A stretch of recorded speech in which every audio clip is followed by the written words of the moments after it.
Saklat po. Saklat po ng unang Samuel, Kapitulo 18, talatang 1. At nangyari nang siya'y makatapos na magsalita kay Saul, na ang kaluluwa ni Jonathan ay nalakip sa kaluluwa ni David.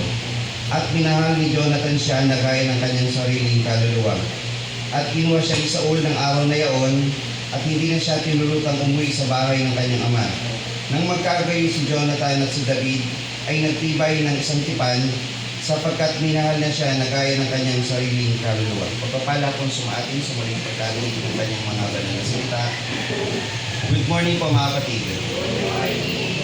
Isang masaganang araw ulit at mapagpalang araw ang pinagkaloob sa atin ng ating mahal na Panginoon upang tayong lahat ay magkatipon upang siya'y papurihan ng mga papuring awit na ating pong sinagawa kanina mga kapatid.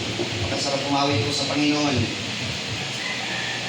Lalo na yung awit ng pinakahuli mga kapatid na nagsasaad na Lord, gamitin mo ako.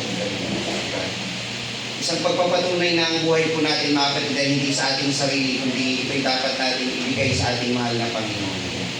At sumaga po ito muli ay ating pong pag-aaralan ng kanyang mga banal na salita. At buksan po ninyo yung mga Biblia sa Kapitulo 18 ng unang Samuel. At pamagat po ng ating pagsasama-samahan ngayon, mula po sa ating Reflect Series mga kapatid. Reflect Series dahil po yung mga talata nito i-reflect natin sa ating mga sarili. Unang Samuel Kapitulo 18, Lessons of Faith from chapter 18 of 1 Samuel. Pamagat po nito mga kapatid, aral ng pananampalataya sa Kapitulo 18 ng unang Samuel. Ang nilalaman po dito mga kapatid ay yung friendship ni David at ni Jonathan sa kabila ng pagtatangka sa buhay ni David, ni Saul. Pagtatangka ng buhay sa buhay ni David, ni Saul.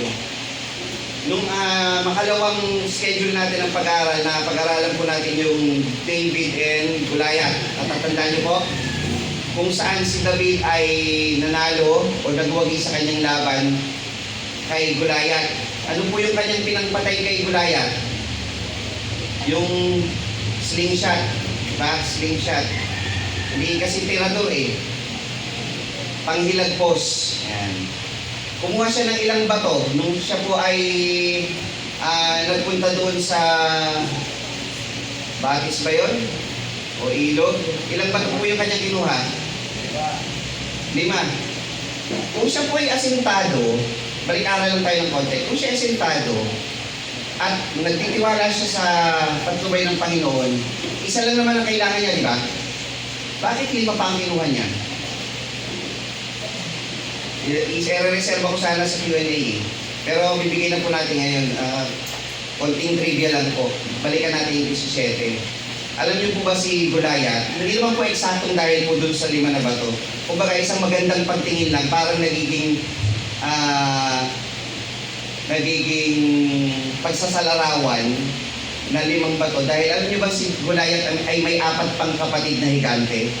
Sino po ang nakaalam nun? Wala siyang kapatid. Meron po siyang kapatid. Sa unang Samuel po, ay sa ikalawang Samuel mga kapatid, pakilagay po. Ikalawang Samuel 21:16. Karagdagan lang po muna bago natin pag-aralan po ito. Sa ikalawang Samuel 21:16, at si Isbenob na anak ng higante na ang bigat ng sibat niya ay 300 siklong tanso, palibasa na bibigkasan ng bagong taba, ay nagmunukalang patayin si David. Ngunit sinakluluhan siya ni Abisai na anak ni Sarbiat, sinaktan ang Pilistayo at pinatay siya.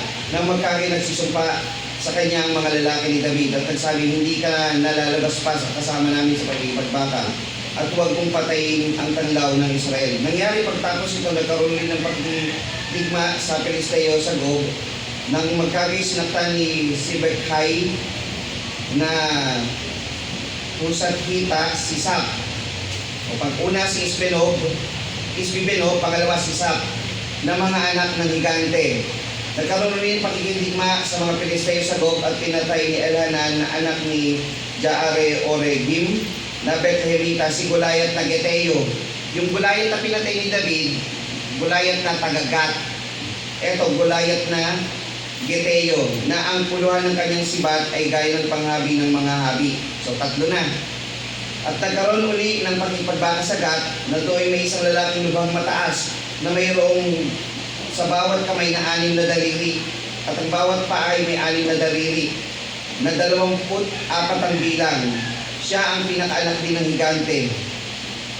Pagdating po doon sa unang Kronika 25, sinasabi naman dito, unang Kronika 25, kung anong relationship nito kay Goliath.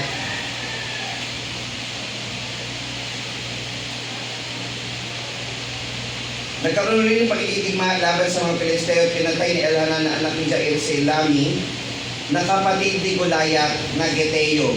So, magkakapatid po ito, mga kapatid. May mga kapatid pa siya. Hindi man parang pa-advanced thinking na sa sa mambabasa. Mukhang may kakaharapin pa itong si David na 4 pa. Isang pagtingin naman po dito, bukod naman sa 4 na kapatid niya, doon sa 4 na bato, ay maaaring yung 5 bato daw na kinuha niya, ay 5 mga pagsubok na darating sa buhay ni David. Isa pang pag-aaral yon. Yung higante, yung pakikisalamuhan niya sa Siklag, yung pagtakas niya kay Jair, pagtakas niya kay Saul, yung panghuli naman na pagsubok ni David, yung siya naman ay nagkasala. So 5 pagsubok daw yun. So napakagandang pag-aaral din po nun kung ating hahalawin. So minsan mga kapatid, may mga nakasulat sa Biblia na kung titingnan natin, meron pa palang nilalaman. Kagaya nun, hindi natin alam, may mga kapatid pa pala si Goliath, 4 pa, na higante rin. At yung 24 ang daliri, yung pinakamalaki. So, hindi pa si Goliath ang pinakamalaking kalaban ng Israel, meron pa pala. So, 5 po yung higante na yan. Lahat po yan ay galing po doon sa Anakim. Anak ng Anakim o mga Anaseyo. Ngayon po mga kapatid, bago natin ituloy yung 18, meron pong nabanggit naman sa unang Samuel 13:14 na babalik-aralan natin yung ilang kapitulo bago natin ilagay yung kapitulo 18 para maitawid po natin yung 18 na mas maginhawa. Bakit nangyayari kay David itong sa 18? Kasi pag inulaki natin 18, hindi natin pinalikan ng konti. Bakit ganun? 13:14 ng unang Samuel, sabi po dito, ngunit ngayon ay hindi matutuloy ang iyong kaharian. Ang Panginoon humanap para sa kanya ng isang lalaking ayon sa kanyang sariling puso at inihalal ng Panginoon siya na maging prinsipe sa kanyang bayan. Nung si Saul po ay nagkasala sa Panginoon, naalala niyo yung usapan ni Samuel at ni Saul. Sabi ni Samuel, hintayin mo ko dyan sa 7 araw. Maghahandog muna si Samuel bago makipaglaban si Saul. Natatandaan niyo yun?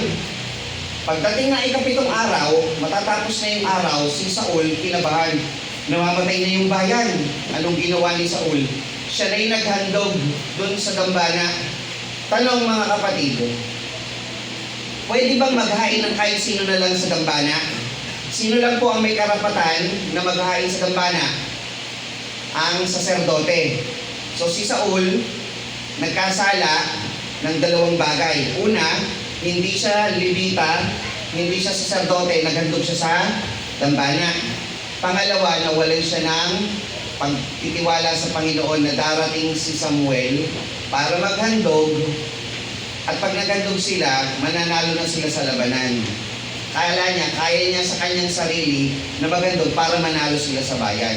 Kawalang pananampalataya yun sa Panginoon. Kahit na nasa bingit na kayo ng kamatayan, huwag kang mawawala ng pag-asa sa Panginoon. Darating ang kanyang pagtulong, darating ang kanyang pagliligtas. Hindi siya dapat naghandog sa kanyang sariling paraan. So ano ginawa ng Panginoon? Sinabi niya kay Samuel, nasabihin ni Samuel kay Saul, ang Panginoon pumili na ng papalit kay Saul sa paghahari. Isang lalaking malapit sa kanyang puso, a man after God's own heart. Sino po yun? Si David. Pero hindi pa siya pinapangalanan dito. Hindi pa nga sinasabi yung karakter ni David sa panahon na ito. Tama po ba sa Kapitulo 13? Dahil pinakilala si David sa Kapitulo 16. Pagdating sa Kapitulo 15, 28, meron na naman pong kasalanan ginawa si Saul. Ano po ang inutos ng Panginoon na sinabi niya kay Samuel na gawin ni Saul sa Amalek? Puksain lahat ng taga-Amalek. Ano ang ginawa ni Saul? Itinira si Agag at lahat ng mga mabubuting tao at mga hayop. Ano ang sinagot ng Panginoon sa 28? At sinabi ni Samuel sa kanya, hinapak sa iyo ng Panginoon ang kaharian ng Israel sa araw na ito at ibinigay sa iyong kapwa na maigi kaysa iyo. So itong si Saul, nagkaroon na siya ng kaisipan, wala na yung kaharian sa akin, binigay na ng Panginoon. Pero kilala na ba niya kung sino? Tayo, kilala na natin kasi nabasa na natin yung the rest ng mga kapitulo, tama? Si David. Pero siya di pa niya alam. So ito na ngayon ang nangyayari sa puso at isip ni Saul. Sino kaya yun? Wala siyang ibigay. Ngayon, simulan natin sa 18. Sa 18, matapos na makipaglaban si David kay Goliath, inimbitahan na siya ni Saul na pumunta sa kaharian. Naalala niyo doon sa labanan doon sa kay Goliath, anong pangako kung sino makakatalo kay Goliath? Anong magiging reward? Yung pamilya wala ng tax, bibigyan pa siya ng kayamanan, at yung isa sa kanyang anak ay ipapakasal doon sa makakatalo kay Goliath, di ba? So tinanong ni Saul, sino itong lalaking ito? Kanino, hindi pala sino yung lalaki, kaninong pamilya o sino ang magulang ng bata na iyan? Bagaman kilala niya si David. Ngayon, nung pinakilala, anak po siya ni Jesse, sabi ganun, ni Isai.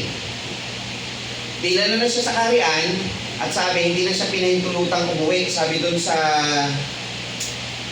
18:2, at kinuha siya ni Saul ng araw na iyon at hindi na siya tinulutang umuwi sa bahay ng kanyang ama. So eto na, dinala na siya doon.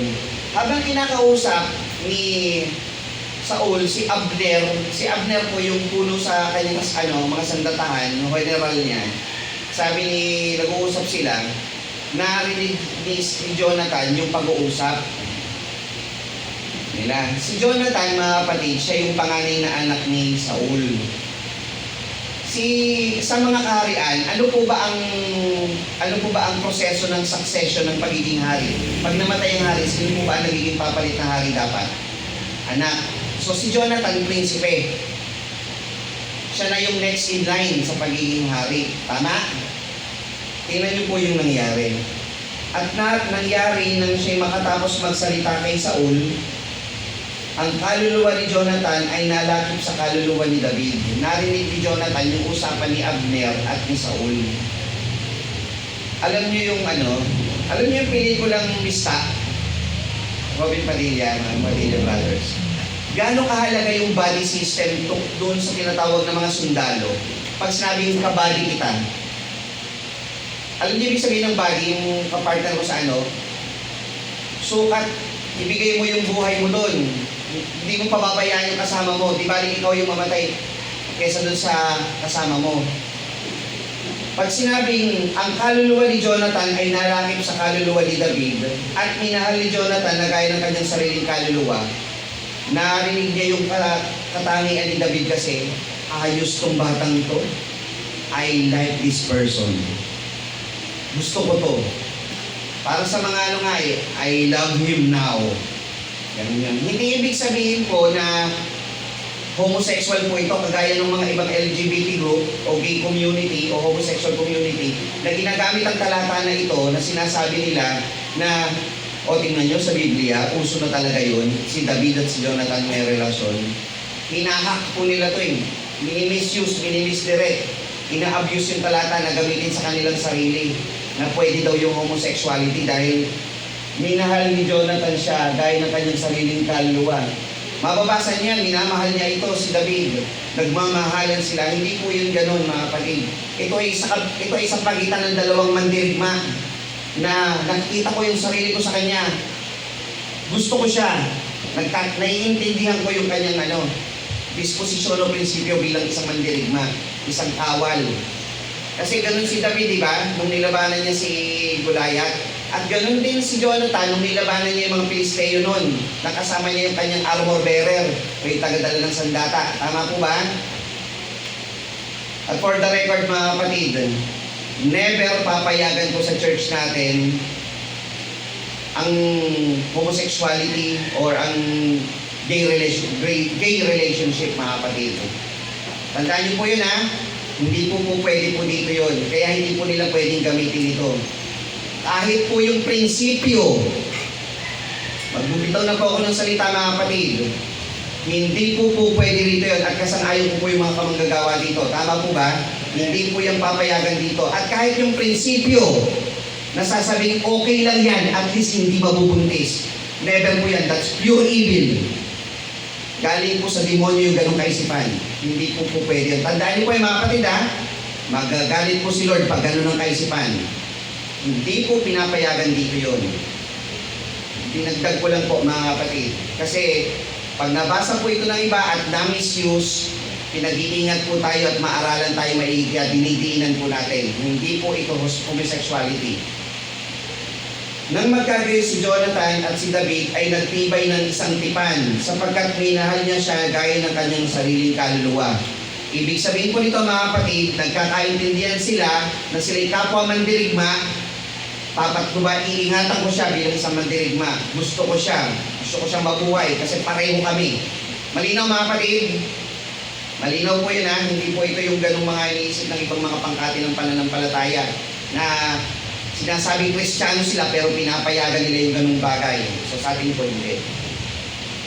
At hinubad ni Jonathan ang kanyang balabal na nakasuot sa kanya at ibinigay kay David at ang kanyang kasuotan pati ng kanyang tabak at kanyang busog at kanyang pamigkis. Kasi si Jonathan nga ay prinsipe. Yung kanyang kasuotan bilang isang magiging tagapagmana o successor ng kaharian, tinanggal niya yon, binigay niya yung kanyang tabak, pamigkis, busog kay David. Ibig sabihin, sa kanyang paniniwala, na bagaman ako ang magiging successor, hindi ako. Sa iyong katapangan, sa iyong kagitingan, David, para sa akin, ikaw ang dapat na maging hari. Ganun yung ibig sabihin nun.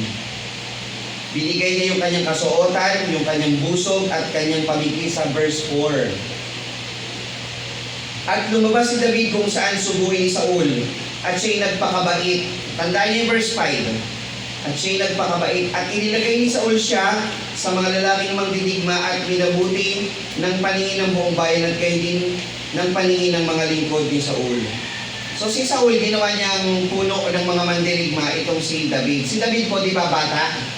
Bawal pa maging mandirigma ang isang bata, pero dahil sa kanyang kagitingan at kanyang reward na kay David, na siya yung tumalo kay Goliath, ginawa siyang leader ng mga kumbaga, kung kapitan ba ito, di ba lang mga tawagan noon eh. Sa panahon ng Romano, tawag doon centurion. O dito, punong kawal o sabi rito, ginawa siyang lalaking may mandirigma at minabuti sa paningin ng buong bayan. Nagustuhan ng buong bayan. Bakit po? Nananalo kasi si David kung saan po siya lumaban. At yung mga taga-Israel, pag nananalo si David, talagang masaya sila na nananalo ang kanilang bayan. At nag-awitan ng mga babae sa kanilang pagtugtog at sinabi, pinatay ni Saul ang kanyang libo-libo at ni David ang kanyang laksa-laksa. Ano po yung laksa-laksa? 10,000s. Pero ang tawag po talaga doon, tens of thousands. Pag sinabing libo-libo, hindi po yung 2,000. Sabihin, maaaring umabot yun ng 3, 4 hanggang 9,000. Ganon, libo-libo. Pag sinabing tens of thousands o 10,000s, mahigit 10,000 ito. Pero sa katotohanan, pumatay ba ng libo-libo si David? Hindi po, pinatay lang niya sino? Si Goliath lang. Kumbaga, magandang lyrics lang po ito ng, alam niyo, pag gumagawa ng lyrics sa mga tao, medyo exaggerated para ipakita yung giting ng isang nilalaman ng lyrics. At nagalit na mainam si Saul At ang sabing ito ay isinama niya ng loob. At kanyang sinabi, kanilang inilagay kay David ang laksa-laksa, at sa akin ay kanilang inilagay ang libo-libo lamang. Parang sabi ni Saul, parang iba na to Tandaan niyo yung binasa natin sa Kapitulo 13, hindi pa niya alam kung sino yung papalit sa kanya. Malamang iniisip niya kung sino yun, di ba? Sa Kapitulo 15, may ibinigay na daw yun sa kanyang kapwa, hindi pa rin niya alam kung sino. Pagdating dito, at ano na lamang ang kanyang tatangkilikin kundi ang kaharian. Si David siguro to. Ganun ang ano niya. So ngayon nagkakaroon na siya ng kaisipan. Si David siguro, yung tinutukoy ni Samuel na papalit sa kanya. Kaya natin binalikan yun. At inirapan ni Saul si David mula sa araw na ito. Paano yung inirapan, mga kapatid? Inirapan. Marunong kayo nun? Ha? Paano ka? May bali leg talaga yun? O, minsan matalang talaga yun, no? Paano yun? Inirapan. Bakit ba nangiirap ang tao? Galit. At nangyari na kinabukasan na ang masamang espiritu na mula sa Diyos ay dumating na makapangyarihan kay Saul. Ibig sabihin, mga kapatid, pinayagan ng Panginoon yung masamang espiritu na dumating kay Saul. Hindi po yung masamang espiritu mismo yung galing sa Panginoon, ha? Kagaya kay Job, pinayagan ng Panginoon yung demonyo, si Satanas, na tuksuhin si Job. Pinayagan po ito, ibig sabihin. At siya'y nanghula sa gitna ng bahay. Ito pong hula na to, hindi po hula gaya ng propeta. Para kung nababaliw, nagsasalita ng kung ano-ano. Linawin lang po natin, ha. At si David ay tumugtog ng kanyang kamay, na gaya ng ginagawa araw-araw, at hawak ni Saul ang kanyang sibat sa kanyang kamay. Nabasa niyo yung essay na nilagay po natin doon sa page. Ano ang yung hawak sa iyong kamay? Sa Facebook po natin. Kung nabasa po ninyo, ito yung nilalaman ng Kapitulo 10. Mamaya, pabalikan po natin. At inihagis ni Saul ang sibat, sapagkat kanyang sinabi, aking tutuhugin si David sa dingding, at tumaan si David sa kanyang harap na makalawa. Ano niya yung sibat? Isipin niyo yung mic stand, tubong ganyang kahaba, o kasing haba ng tao, tapos ang dulo nun yung patulis, may kutsilyo sa ibabaw, sibat. Sa ibang salita, javelin. Sa ibang salita, spear. Inuhog niya, bawa kung nandun si David sa pinto, hindi na to yun. Si David nakailag yung spear o yung sibat, tumusok doon sa dingding. Ano ang nais ni Saul? Saktan? Hindi po. Para patayin. Ihang sa wall si David. Ang matindi po dito, yung salitang tumaan si David sa kanyang harap na makalawa. Nakailag na siya, bumalik pa. At ginawa ulit yun ni Saul sa kanya at umalis ulit siya 2 beses. Babalikan natin ulit yan mamaya. At natakot si Saul kay David sapagkat ang Panginoon ay sumasa kanya at nahiwalay kay Saul. So una, inirapan, galit, nagselos. Pangalawa, natakot na siya. Kaya inihiwalay ni Saul siya sa kanya at siya'y ginawa niyang pulong kawal sa 1,000. At siya'y naglabas, pumasok sa harap ng bayan. Galit na siya kay David, pero ginawa pa niyang puno ng 1,000 si David. Bakit? Ha? Bakit? Kung hindi kita mapapatay, pag ginawa kitang puno, hugas kamay na ako, Pilisteo na ang papatay sa'yo. Ayan. Magandang plano. Sa makataong palingin, hindi po ako yun, ha. Kumbaga, magandang plano yung ginagawa niya kung gusto niyong talagang gumawa ng masama. Nagpakabait si David sa lahat ng kanyang kilos at ang Panginoon ay sumakanya. Sa verse 5, nagpakabait si David. Verse 14, nagpakabait si David ulit. Tandaan niyo yung salitang nagpakabait. Pangalawang beses nang inulit. At nang makita ni Saul na siya'y nagpakabait, siya'y natakot sa kanya. Sino sa inyong natatakot sa isang mabait na tao? Sa walang bait, matatakot kayo minsan. Walang kabaitan na to, medyo delikado na to. Layo ka na dyan. Pero ito, nagpakabait. In English, he behaved. Nag-behave siya. Ngunit minahal ng buong Israel at Huda si David, sapagkat siya'y naglabas-pasok sa harap nila. Bago natin sa Kapitulo 17, isa-isahin muna natin ito. Balikan natin yung verse 7. Alam nyo mga kapatid, tingnan yung verse 7.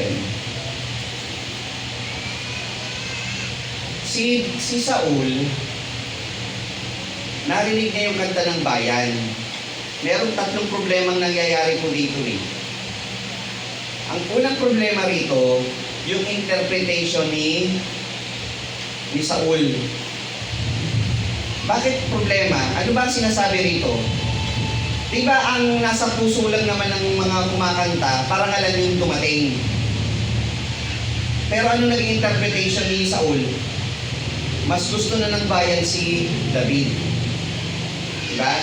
Pangalawang problema, yung mga awit mismo. Alam nyo mga kapatid, sabi ko na ito noon pa eh, pag gagawa kayo ng lyrics, aaralin yung mabuti. Kasi ang lyrics dapat, pag praising song, sino dapat pinipraise? Si Lord. Ang praising song dito, sino ang kinakantahan? Si Lord o tao? Tingnan nyo, pagkatapos kasi ng digmaan, ang dapat ang kakantahan mo ang Diyos na iniligtas kayo. Tingnan nyo po yung Exodo 15:20. Nagdag lang po. Exodo 15:20. At si Miriam na propetisa ng kapatid ni Aaron ay tumaan sa isang pandireta sa kanyang kamay at sumunod ang lahat ng mga babae sa kanya na may pandireta at nagsayawan. At sila'y sinagot ni Miriam, umawit kayo sa Panginoon, sapagkat siya'y nagtagumpay sa kalwalhati. Ang kabayo at sa kanya ay ibinulusok niya sa dagat. Nung sila po iniligtas sa dagat na pula, niligtas sila ng Panginoon. Sino ang inawitan ni na Miriam ng mga babae? Ang Panginoon. Pero doon sa kay Samuel, sa aklat ni Samuel 18, sino po ang inawitan ng mga babae ng Israel? Si Saul at si David. Sino, may kasalanan ba yung mga awit? May kasalanan din sila rito eh. Dapat kasi pag-aawit ka, ang pararangalan mo ang Diyos, hindi yung mga tao. So yung tao ngayon, pag narinig niya, magkakaroon siya ng pride sa sarili. Ang galing ko. Diba? Hindi dapat sa'yo yun. Ganito yun mga kapatid. Bigyan ko yung example. Huwag lalaki po ang ulo ng mga teacher natin. Pag yung mga teacher natin nagtuturo po dito, nasasabi niyo ba sa inyong sarili, ang gagaling ng mga teacher? Diba, magagaling? Sinasabi niyo ba sa inyong sarili, kasi nag-aral yan, kasi kaya magagaling magturo yan? Hindi. Kaya po magagaling yan dahil binigyan niya ng karunungan ng Panginoon. Binigyan niya ng kapangyarihan ng Panginoon, ng kanyang patnubay ng Espiritu ng Panginoon. Kaya nakakapagturo ang isang tao sa pulpito, sa mga bata, sa mga miyembro, hindi po dahil siya nakapag-aral, o dahil meron siyang pinag-aralan, o dahil magaling siya, hindi po. Dapat ang papuri sa Panginoon. Nakakapagturo yan dahil pinapatnubayan niya ng Panginoon. Bakit? Pagka ang knowledge mo ay nakapag-aral yan, minamaliit mo ang kapangyarihan ng Panginoon. Ibig sabihin, kung hindi yan nakapag-aral, hindi yan magagamit ng Panginoon? Hindi. Kaya yan nakakapagturo dyan, o kung sino man sa pulpito, hindi dahil nakapag-aral yan. Yan ay dahil sa kapangyarihan ng Panginoon. Pagpupuri ka, ang puri mo sa Panginoon. So yun ang kamalian ng bayan dyan. Pangalawang pagkakamali, si Saul. Tingnan niyo yung first verse ng awit. Ang awit nila, ang lyrics, dalawa. Pinatay ni Saul ang libo-libo. Second lyrics, at ni David ang kanyang laksa-laksa. Ang pangalawang problema, si Saul nagkaroon ng pagtingin sa kanyang sarili. Tinignan niya lang yung first verse. Literal muna natin. Pag ikaw ay isang mandirigma, nakapatay ka ng 5, magaling ka? Magaling ka. Nakapatay ka ng 5? Yung one-on-one lang eh. Ang hirap na nun eh. Subukan nyo. One-on-one ang laban. Papayag kayo? Hindi. Eh, makapatay ka ng libo-libo. Pangit pa ba yun? Tingin nyo, magagawa ba yung pangkamaliwang tao, libo-libo? Di ba dapat si Saul, kung narinig niya yung ganon, masaya siya ron? Pero inyo, wala naman siyang pinatay. Si David ang nakipaglaban, pero ako binibigyan pa nila ng karangalan. Dapat magpasalamat na lang siya dun eh. Pero ano naramdaman niya? Inirapan niya si David. Ang mga tao, mga kapatid, minsan kahit meron na siya, pag hindi niya tinignan yung meron siya, at ang tinignan niya yung second verse, nalilimutan niya yung meron siya. Naniniwala kayo? Halimbawa, sino sa inyo may sasakyan na? Bisikleta, motor, e-bike o kahit ano, kotse kung ano, may sasakyan. Walang may sasakyan sa inyo? Lahat, di ba? Tricycle, motor, kahit bisikleta yan. Masaya na ba kayo sa sasakyang meron kayo? Pero pag nasa inyo yan, dapat mas malaki. Ibig sabihin, hindi ka pa thankful sa meron ka. Meron kayong TV, tapos makikita mo yung kapitbahay mo, mas malaki yung TV. Pangit yung TV natin. Ano ibig sabihin nun? Hindi ka masaya sa first verse mo, libo-libo lang yung akin. Ang mga tao sa paligid mo, ni bahay wala. Tama po ba? Ni bahay wala. O merong pagkain sa pagkainan. Ito lang, parang ang plastic nun. Bakit po? Nagpasalamat ka, nanalangin ka, Lord, salamat po sa pagkain ng tapos ito lang. Hindi po tama yun. Dapat ba magpasalamat ka sa ibibigay sa iyo ng Panginoon? Don't look at the second verse na yung kapwa mo mas maganda yung kanila. Kasi nagiging hindi ka mapagpasalamat sa ibibigay sa iyo ng Panginoon. Napakalalim nito mga kapatid. Look at what you have. Huwag mong tingnan yung susunod. Kung ano yung present na meron ka, magpasalamat ka sa Panginoon na meron ka. Doon papasok yung contentment. Pag wala sa yung pagkakontento, maghahanap at maghahanap ka.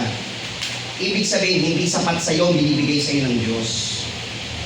Magpasalamat ka sa Panginoon. At darating ang tunay na pagpapasalamat, pag ini-enjoy mo, pinasasalamatan mo, at nagiging kontento ka kung anong meron ka. Amen? Amen. Sunod natin yung verse 8. At nagalit na mainam si Saul. So baka kayo mga kapatid nagagalit pa po sa ngayon. May nagagalit pa po ba? Wala na dapat. Verse 9. At inirapan ni Saul. Inihirapan niyo ba yung kapwa niyo na may mas maganda kaysa sa inyo? O, wala naman siguro sana po, no? Ngayon dito tayo sa verse 10. At nangyari na kinabukasan na ang masamang espiritu na mula sa Diyos ang dumating na makapangyarihan kay Saul at siya'y nanghulat sa gitna ng bahay. Si David ay tumutugtog ng kanyang kamay gaya ng kanyang ginagawa araw-araw at hawak ni Saul ang kanyang sibat sa kanyang kamay. Tingnan nyo yung principle of teaching by contrast. Tawag dito, example by contrast. Si David, anong hawak niya sa kanyang kamay sa verse 10? Si David ay tumutugtog ng kanyang kamay. Anong hawak niya? Yung harp o alpa. Si Saul, anong hawak niya sa kanyang kamay? Sibat. So look at what you have on your hands, mga kapatid. Ano ba ang hawak nyo? Praising o hate? Pagpuri sa Panginoon o pag-iisip ng masama sa iyong kapwa? Ano ang hawak mo, kapatid? Pagsamba sa Panginoon o pag-iisip ng panlalamang sa kapwa? What do you have on your hand? Ano ang iyong hawak sa iyong kamay? Isipin niyo mabuti mga kapatid yung talata na ito. Si David tumutugtog sa araw-araw na lagi niyang kanyang ginagawa. Kayo po ba araw-araw pumupuri sa Panginoon? Baka may nakakalusot na may hawak na sibat. Yung hate, yung galit, yung inggit na gaya ni Saul. Bitawan niyo yan. Hindi niyo madadala sa langit yan. Ang dapat yung hawak sa araw-araw, pagpuri sa Panginoon, pasasalamat, pagsamba sa Diyos, paggawa ng mabuti sa iyong kapwa. Bakit ba umaawit si David doon? Pag umaawit kasi siya, kung naalis yung masamang espiritu kay Saul, paglilingkod ang hawak niya. Pagsamba sa Diyos, paglilingkod sa kanyang kapwa. Verse 11. At inihagis ni Saul ang sibat, sapagkat kanyang sinabi, aking tutuhugin si David sa dingding at tumaan si David sa kanyang harap na makalawa. Ilang beses ginawa ni Saul kay David yung kanyang pagtatangkang pagpatay. dalawa. Mga kapatid, minsan ba nararamdaman nyo sa inyong sarili, pag kayo nasa inyong ministeryo, wala yatang patutungan yung ministeryo ko eh. Lagi akong bumabagsak. Nararamdaman nyo yung minsan, pero kailangan yung bumalik ng makalawa. Ang ministeryo natin, mga kapatid, hindi puro joy. Sabi, may pagtitiis. So si David, even though may danger na parating sa kanya, kung babalik siya muli dahil nasibat na siya ni Saul, bumalik pa rin siya sa kanyang paglilingkod dahil yun ang kanyang ministeryo. So tayo ba, mga kapatid, may ministeryo? Nararamdaman nyo minsan may panganib sa ministeryo nyo? Oo, pero kailangan yung bumalik at ipagpatuloy para sa Panginoon ng inyong ginagawa. Itutuloy nyo yan sa inyong paglilingkod sa Panginoon. Dahil ikaw ay hindi naglilingkod kay Saul. Ikaw ay hindi naglilingkod sa tao. Naglilingkod ka sa Diyos. Ituloy mo yung pagpuri at pagluwalhati sa Kanya ang iyong paglilingkod. So sinasabi natin kahit yung ating bisita, ang paglilingkod sa Panginoon may pagtitiis. At yung pagtitiis na yun, rewarding yun. Dahil yung pagtitiis na yun ang maghahatid sa iyo sa tagumpay sa Panginoon. Ang iisipin natin kahit may panganib, kasama mo naman ang Panginoon. Namatay ba si David doon? Hindi. Kasi inaalagaan siya ng Panginoon. Ililigtas siya ng Panginoon sa panganib. Verse 17. At sinabi ni Saul kay David, narito aking lalong matandang anak na babae si Merab. So yung panganay niya na babae, siya'y aking bibigay sa iyo na asawa. Magpakatapang ka lamang dahil sa akin, at iyong iniban ang mga pagbabaka sa Panginoon. Sapagkat sinabi ni Saul, huwag pagbuhatan siya ng kamay, kundi ang kamay ng Pilisteo magbuhat sa kanya. Si Saul, nagpaplano ng mga pagpatay kasi kay una si Bat, pangalawa, inilagay siyang puno ng kawal para yung Pilisteo na pumatay. Ngayon, mamatay ka na lang sa anak kong si Merab. Mamatay sa consummation sa pag-asawa? Ganun ba ibig sabihin ni Saul? Nga lang, at sinabi ni David kay Saul, sino ako at anong aking buhay o ang sangbayan ng aking ama ng Israel upang maging manugang ako ng hari? Magpakababa pa rin si David. Even though sinabi na yon na magiging premyo niya o reward niya sa pagkapanalo, hindi pa rin niya tinignan na karapat-dapat siya maging manugang ng hari. Ngunit nangyari ng panahon ibibigay ko kay David si Merab na anak ng babae ni Saul ay binigay na asawa kay Adriel na Meholatita. So si Merab ibinigay na lang sa iba kasi ayaw nga ni David. Pero si Michal, sa verse 20, si Michal na isa pang anak na babae ni Saul, mahal niya si David. Siguro nung nakipaglaban, nakita niya katangian, gusto ko to si David, mahal ko to. Hiningi niya sa kanyang tatay na maging asawa si David. Ayaw pa rin ni David. Ang sabi ni David, at upang ang kamay ng Pilisteo ay maging laban sa kanya. At 21, at sinabi ni Saul, aking ibigay sa kanya siya upang siya'y maging silo sa kanya. Alam niyo yung maging silo? Pain. Pare, mapapatay ko si David. Hindi man siya mapatay ng Pilisteo, mapapatay naman ito kung makikita ng anak ko. Parang parang hindi niya mahal yung anak niyang babae, parang pangit ang tingin niya, silo lang. Sagot ni David, isama rin natin. Sabi ni David, hindi, ayoko talaga. Ngayon, ginawa ni Saul, sa 22, 22, 23, 24, kinausap niya yung kanyang mga kawal, sabi niyo si David, convince niyo na maging manugang ko siya, maging maganda rito. Tapos may sasabihin pa kayo sa kanya, pagka sinabi niya na kailangan ng dote, sabi ni David, hindi po pwede. Wala akong pambayad na dote. Alam niyo yung dote? Okay, hindi ko ipapaliwanag. Parang, sabi, wala akong pambayad na dote. Sabi ng mga tauhan ni Saul, hindi. Ang sabi ni Saul, ang dote na ibabayad mo na lang, may bata ba dyan? Wala naman Ang ibabayad mo na lang kay Saul na dote, ay 100 na balat ng pinagtulian. Gross. Bakit po?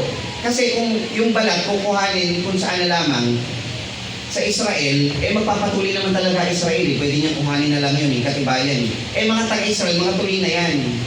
So, ibig sabihin, Pilisteo galing yun. Hindi siya makakakuha sa mga tuli na Ibig sabihin, makakakuha siya ng balat sa mga hindi patuli. Ano ang ginawa ni David? Pumayag siya at pumatay siya ng 200.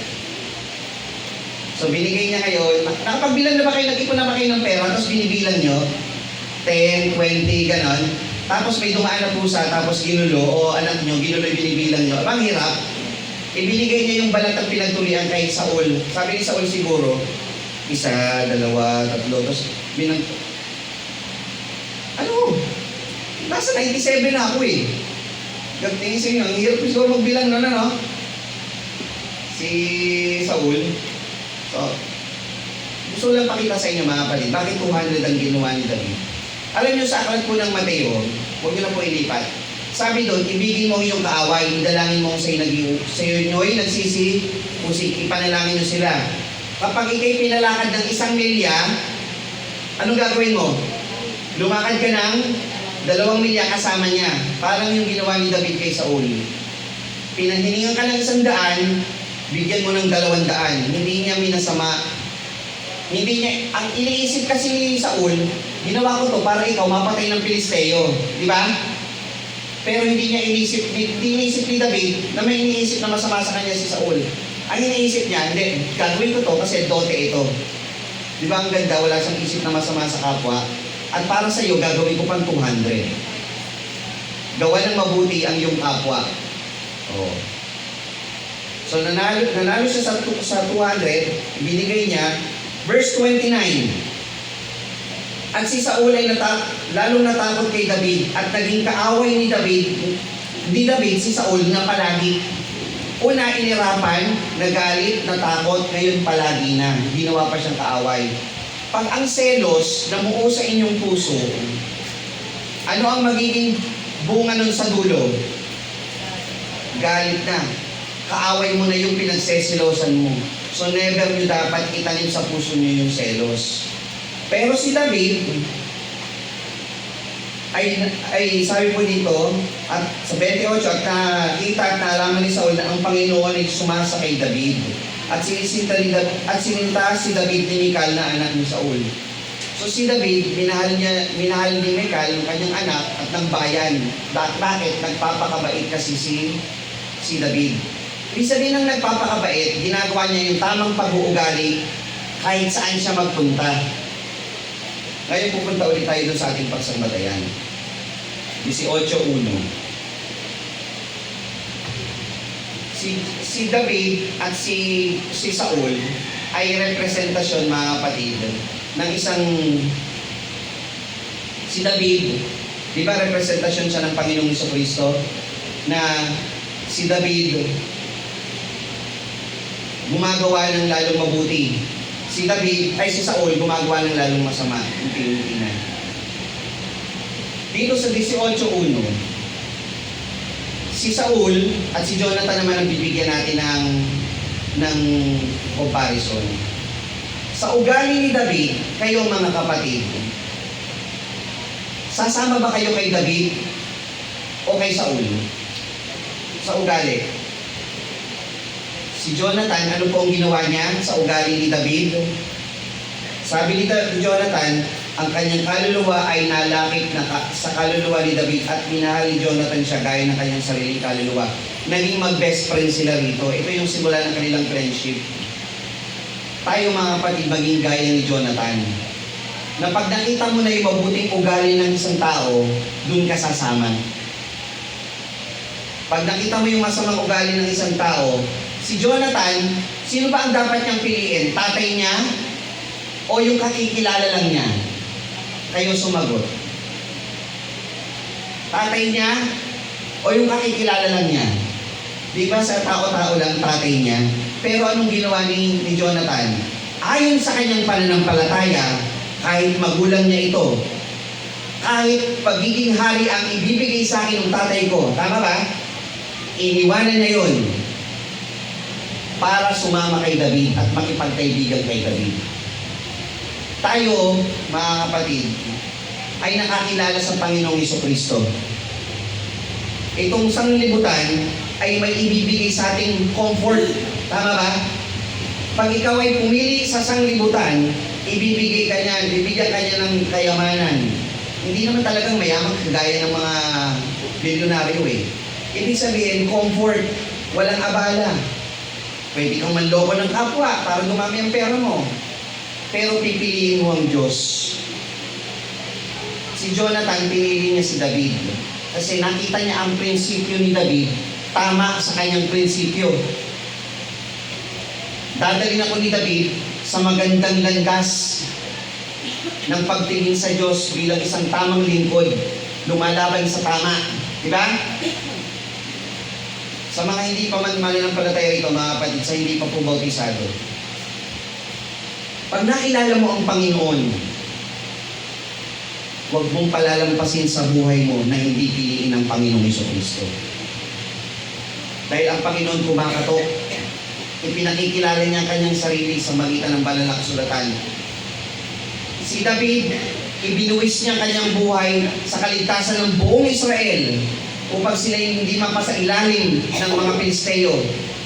Ang Panginoong Jesucristo, ibinuwis niya ang kanyang buhay para tayo lahat ay hindi mapasa ilalim sa kamatayan. Ang kabayaran ng kasalanan ay kamatayan. Pinili ng Panginoon na ibuwis ang kanyang buhay at magtagumpay upang lahat tayo itubusin. Kaya tayo nagpabautismo sa pananampalataya natin sa Panginoong Jesucristo.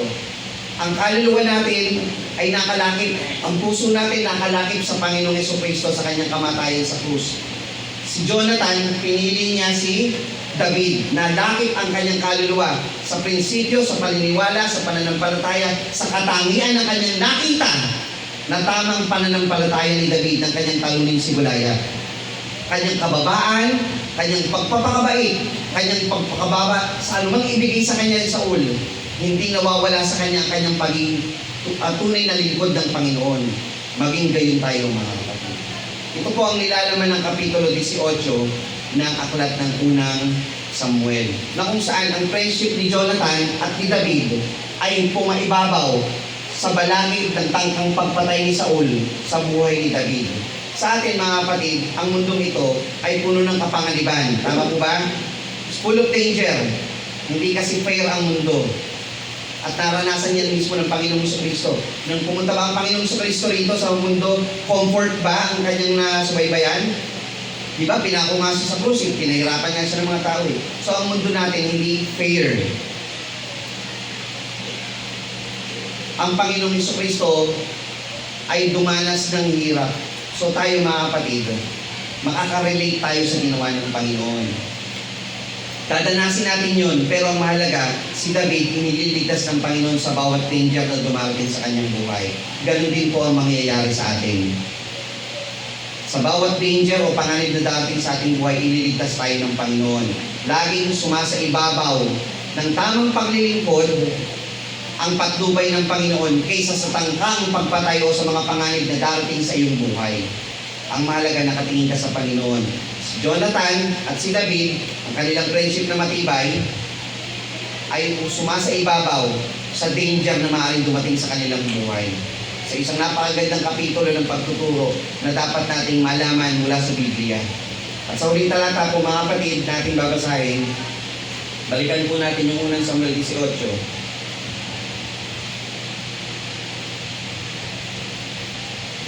Sa talatang 10, isa pong tanong, mga kapatid, ang ating iiwanan sa inyong lahat sa ating pagtatapos.